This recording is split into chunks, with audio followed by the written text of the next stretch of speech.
Mga kasawsawan, kapwa, balo na po si Nanay Aida at si Tatay Maning at pareho nga pong nagkaroon ng, kumbaga, ikalawang pagkakataon na muling umibig at muling magmahal. Kaya lang nagkaproblema nga lang si Tatay Maning dahil sinasabi nagkaroon daw po kayo ng babae. So wala pong katotohanan yung sinasabi ni Aling Aida na meron po siyang kutob na kayo ay may babae at yun nga daw po ay si Mabel.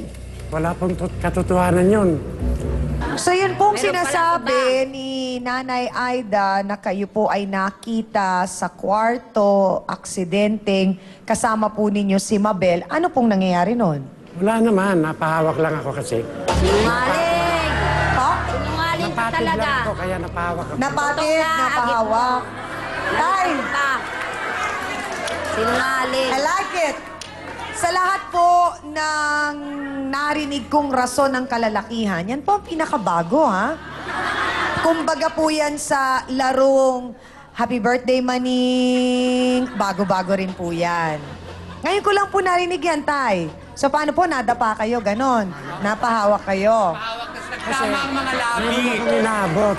Aha, sige po, panindigan nyo yan. May inabot ako. kayo. Tapos na pag-ganyan. Naglalaro kayo ng... alam ko na po. Inaabot niyo yung palayok. Maglalaro sana kayo ng Ampas palayok. Hindi, maglalaro sana ng apoy. Kaya lang walang palayok, wala tuloy apoy. Magdadrama na hindi naman nakalusot dahil huling-huli ko na. Pero pinagmumura daw po kayo ni Aling Aida. Totoo yun. Oh, ano pong pinaliwanag niyo sa kanya? Ang pinapaliwanag ko sa kanya, wala namang katotohanan yung sinasabi mo. Eh kung talagang totoo, ano nakita mo? Ganun lang, napakap. Oo. Ganun na ba yan? Sabi po kanina ni Nanay Aida, ayaw daw po sa inyo nung kanyang anak na si Mabel. Hindi kayo tanggap. Ano pong ginawa ninyo para maging katanggap-tanggap kayo dun sa kanyang unika iha, nag-iisang anak? Pag lumalabas ako, pagdating ko galing na Masada, may mga pasalubong ako. So Ganun ang hanggang ganun. sana napalagay na po yung bata sa inyo. katagalan, nagtaka ako. Nung minsan pag-uwi ko, may pinagtimpla na ako ng kape. Oho. Ako mababait na. Hanggang ngayon po, nagsasama pa rin kayo ni Nanay Aida. Kasama pa kami. Oho. Kasi sabi niya, matapos daw po niya kayong nahuli ng ganon, pinapaalis kayo, ayaw niyo daw po umalis. Bakit po ayaw niyong umalis at magpaalam? Hindi, mahal ko siya. May mahal bang ganon? Anak ko pa ang pinalit mo? Okay. Mahal bang ganon? Ano ko pa? Ang gusto ko pong malaman, Pinalit Mang mo. Manuel, sensitibo itong tatanungin ko po sa inyo, pero kailangan po ninyong maging tapat po sa akin. Diretsahang tanong po, si Mabel po may anak at kayo daw po ang ama. Totoo yun. Sasabihin mo hindi totoo. Yung pala ikaw ang tatay, sabi mo hindi kayo tatay. O, hindi mo nangyari nga. Tapos agninim kayo, yung pala kayong dalawa.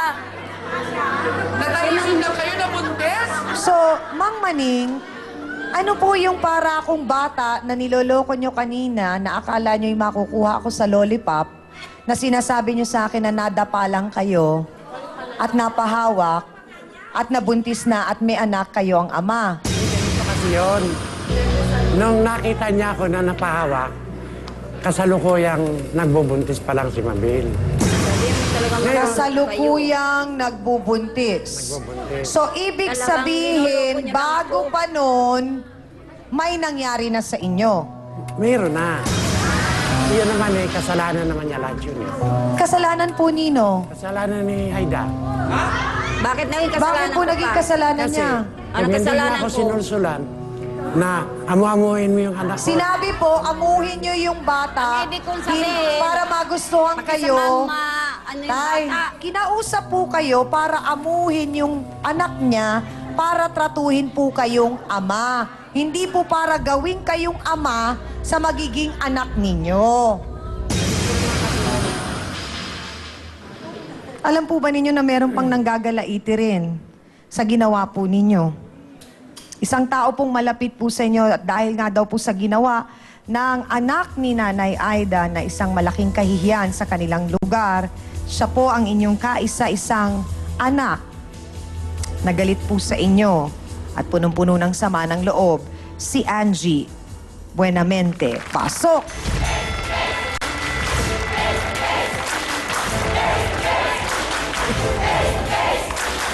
Angie, kailan mo nalaman ang tungkol sa Kay relasyon? nanay po. Oh. Sinabi niya po sa akin na yung kaibigan ko nga po, karelasyon niya. Di na ako binigyan ng kahiyan yan eh. Di ko lang yan tatay, hinulog ko na yan dyan eh. Walang respeto. Pinatulan niya pa yung anak nito. Kasi yun eh. Pinaliwanag ba sa'yo ng papa mo o ng tatay mo yung nangyari na nagkaanak siya ulit? Hindi, sinabi niya lang may surprise daw siya sa akin. May surprise! Pala anak, Oo. Nasorpresa ka naman ba? grabe. Nakita mo na ang kapatid mo? Hindi ko pa ho nakikita yun. Ang tanong ko sa medyo napaka nakakalitong isyong ito, pula ba kayo o puti? Boto hands tayo mga kapatid, taas ang mga placards!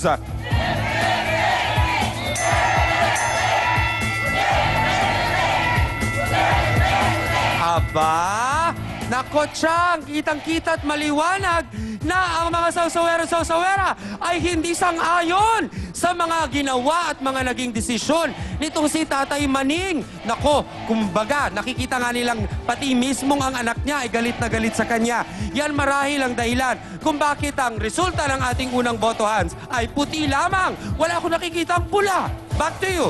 Maraming salamat sa ating mga kasawsawan. Mang Maning, gusto ko lamang pong malaman, mahal po ninyo si Mabel. Mahal ko rin.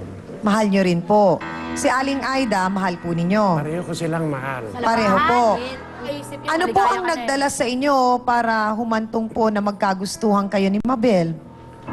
Ang pinagmulan kasi niyan, yung tuwing umuwi ako, wala si Ade sa bahay. Wala po si Ate Aida.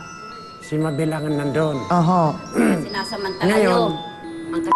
ang dapat na obligasyon niya sa akin, si Mabel ang gumagawa. Kaya nagkapalagayan loob kami. Kagustuhan naman niya, hindi ko lang kagustuhan. Ang tanong ngayon ay bakit nga ba nahulog siya sa dapat ay tumatay yung tatay lang niya?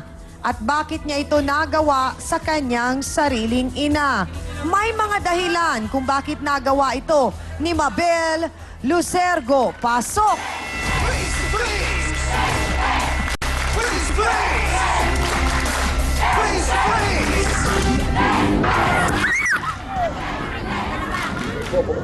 Kung hindi lang anak ko yan, Mabel. ang daming lalaki. Estupado niya pang pinatulan. Ang daming lalaki sa Birhouse na kasalanan niyo ako. Bakit? Sandali lang! Huwag ka magsalita lang ito. Wala ko alam. Oh, wala akong alam. Mabel, Dahil nagkala ka nga sa tatay ko Sandali lang. Gusto ka namin Dami-dami tulungan. lalaki. At Ayaw gusto ka parang namin nanay mo. unawain, Mabel. Papaanong naging kasalanang nanay mo ang isang pangyayari sa buhay mo na ikaw ang gumawa at ikaw ang nagdesisyon? Pabaya po siyang ina. Simula na namatay ang papa ko. Hindi niya lang ako inaasikaso.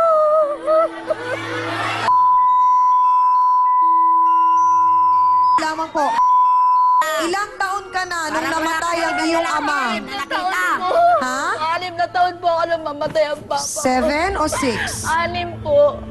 6 na taon. So, 25 years ka nang walang ama. Opo. Bakit mo nasabing pinabayaan ka ng nanay mo? Sa bahay lang niya ako, hindi niya ako pinalalabas. Nag-aaral niya ako hanggang grade 6 lang. Tapos sabi niya, huminto na raw ako sa pag-aaral, sa bahay lang ako. So, dahil sa nangyari, hindi mo pwedeng unawain ang nanay mo at ito ang ipapalit mo sa kanya. Hindi po ganun. Oo. Ngayon na lang po kami nagkakilala nito. Matanda na po ako. Huwag po kayong aalis at alamin natin kung bakit nga ba nahulog si Mabel sa kanyang amahin sa pagbabalik po ng paborito ng mundo, ang Face to Face. Narinig ko, tawag mo kay Mang Maning Papa. Hanggang ngayon, yan pa rin ang tawag mo sa kanya. Ilang taon na yung anak ninyo? 2 po. So paano mo ipaliliwanag sa bata